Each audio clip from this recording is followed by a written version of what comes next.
Cooking with Kids in the Young Gardeners program. We're making spinach quesadillas today. So first what we're gonna do is gonna rinse some of our vegetables. We just picked these out of the garden today. Some cherry tomatoes, rinse them off. Let them dry out a little bit. I'm gonna bring them over to a cutting board.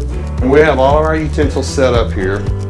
We're set up with our cutting boards, and the students that you've selected to use the knives, you need to instruct them to not wave the knives around. They're a tool. You need to keep them close to the cutting board. Show them how you want the tomato cut or whatever else you're cutting. You need to demonstrate to them. If they aren't able to hold the knife and do the job properly, it might be time to trade off and let that person do a different job.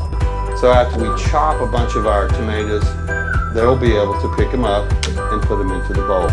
So today we're going to be using spinach too, and I've done it before with kids where we do take the stems off. It's just that's a personal preference. I think it'll work either way. Give them a colander, and they love that job too. Put some of it in the colander and have them go over there to the sink, rinse it off, and make sure you shake it out. And then bring the colander back on a platter to the table. So we don't end up having I've had that before too, the water mess on the table. Just use a plate to have it set in until we get to it, to either pick it or to cut the tomatoes. So today we're using low carb, whole wheat tortillas. A little bit healthier than the flour. So we're gonna start out with a couple of tortillas. I'm gonna take some of my spinach over here.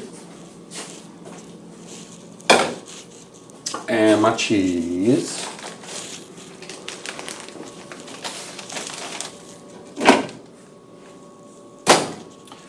Okay, this is just going to be on a medium heat. That's good. I'm going to put a little bit of oil in here. Extra virgin olive oil? Extra virgin. We're going to saute down some of our spinach right quick.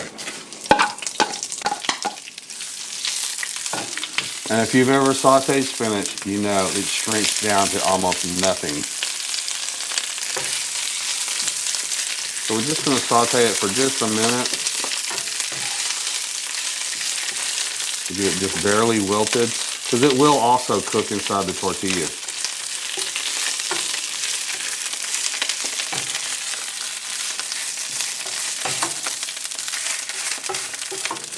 Okay.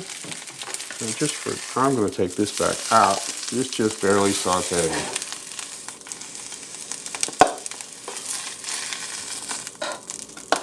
Okay, I'm going to start with one tortilla.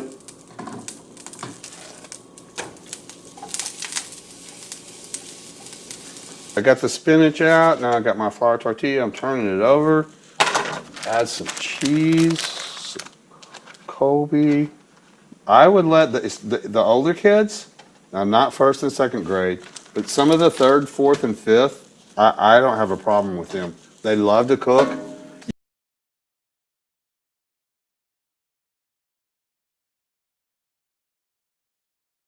We've started out with cheese on the bottom, on the top of the tortilla, and then we put the sauteed spinach on, and now I'm about to flip it, the spatula. Oh, almost made it. There it goes. Let it cook for just a minute. It doesn't take long. I can already tell the cheese is melted. So yeah, it does take might be a little bit tricky flipping it. You might want to flip it for the kids instead of letting them do that. You just have to be careful on the stove. Let's see if we can get it onto the plate. Oh, it looks cheesy. Ooh. Oh my goodness. That's a meal. The kids are going to love this. Okay, so now we got our quesadillas on the plate. Looks beautiful. It smells delicious. Let the kids, after it's cooled off just a second, let them use the pizza cutter and cut it. Most quesadillas are cut into 4 pieces unless you got the super jumbo giant size. Oh, God. Oh. When it's finally time to eat, have the kids and volunteers all sit down together to say, we grew this food We harvested this food. We give thanks for this food. Now we eat this food. The kids would love that.